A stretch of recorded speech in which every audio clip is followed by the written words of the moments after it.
Hi weaving friends, today we're going to be talking about strumming, and no, it has nothing to do with playing the guitar.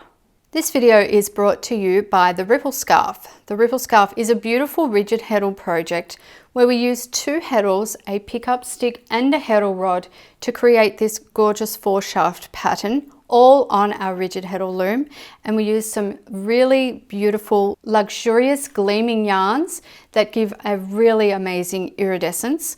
If you like the look of this project, I'm going to leave a link to it down below so that you can check it out. Now on with the video. Okay, so in the last video we talked about clearing a shed in those times when you've got those slightly sticky threads that want to stick to each other when you open up the shed and prevent you from getting a clear shed. This video is related to that. It's another technique that you can use for ensuring that you have a really nice clean shed and that all of your threads are where they should be. So the first thing that we're going to do is I'm going to be putting my heddles in the configuration that I need for this pattern, and then we're going to have a look at it from the side view, because the first step for this technique is to look at what your threads are doing, if they are sticking to each other, what's actually happening there, and where those threads should be, where you want them to be. I'm weaving with tencel here, and I love weaving with tencel, but it does have its own kind of peculiarities and problems that do crop up, just like most yarns do, so don't be afraid of tencel. It's really wonderful to use, but it does have a little tendency to stick. One of the reasons is it gets quite fluffy from the friction of the beater. It can fluff up a little bit over time, the warp.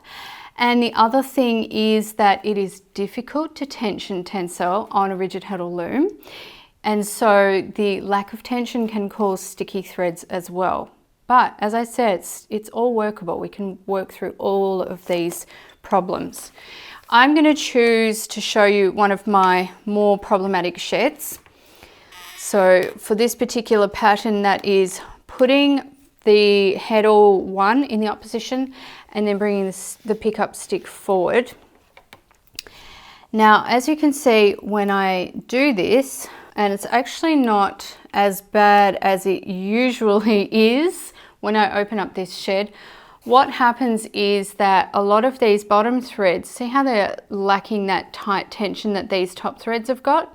So they tend to want to come up with the pickup stick threads because when I have the pickup stick back, these threads are all sitting here happily together, and then I go and separate them with the pickup stick. And some of them want to come and play as well.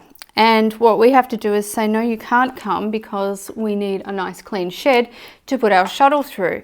So if I was going to put my shuttle through this shed, I might be like, well, you know, where exactly should my shuttle be going here?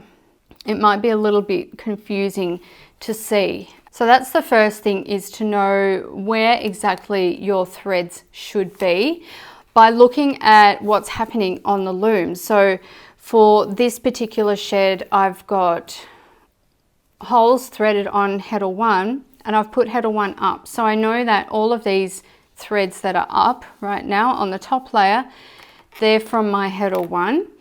And then the pickup stick, when I bring that up, I can be watching behind the heddles which threads should be coming up on my pickup stick.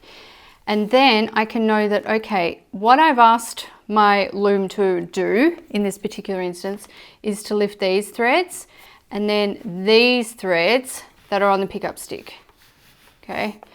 And any other threads should be on the bottom layer. And they're actually all sitting pretty well at the moment. Just as I came to show you that these threads have been sticking, they decide to unstick themselves. I'm going to just take this through the sequence and see whether they behave any differently after that. Okay, well there you can see on that particular sequence, you can see on this particular shed that there are some threads sticking here. Let's see, right here.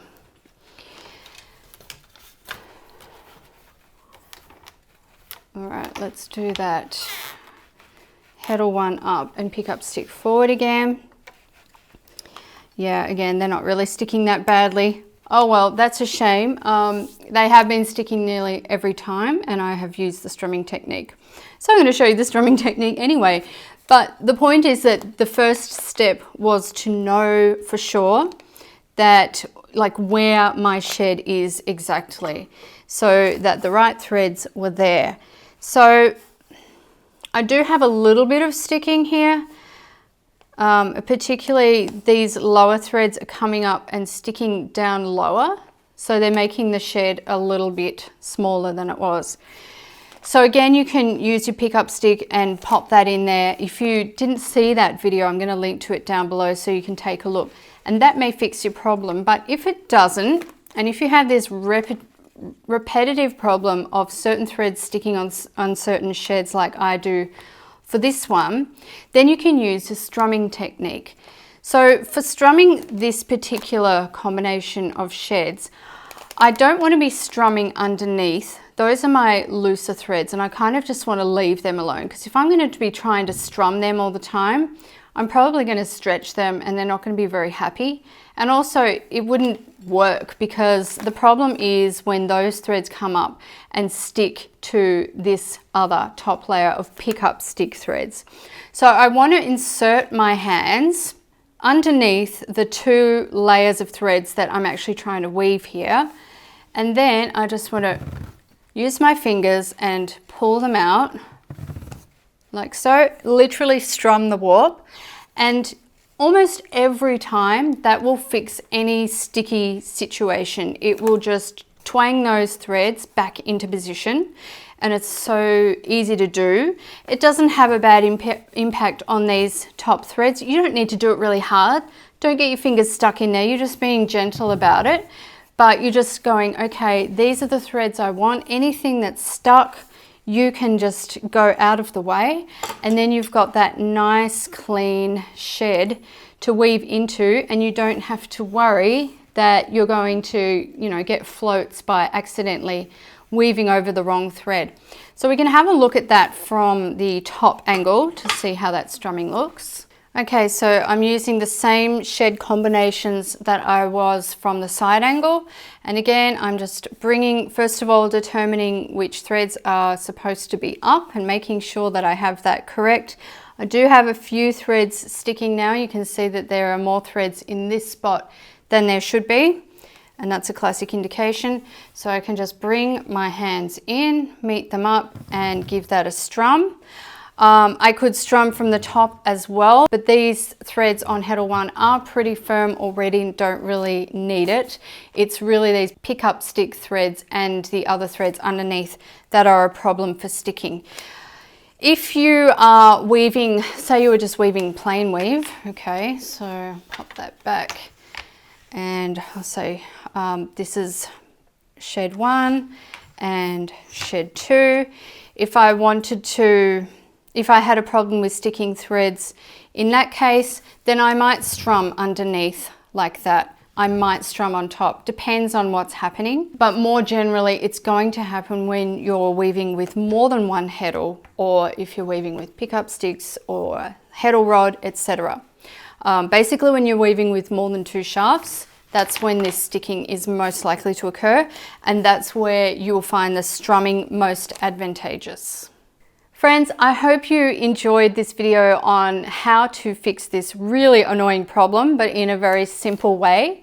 I will see you again really soon, and until next time, happy weaving!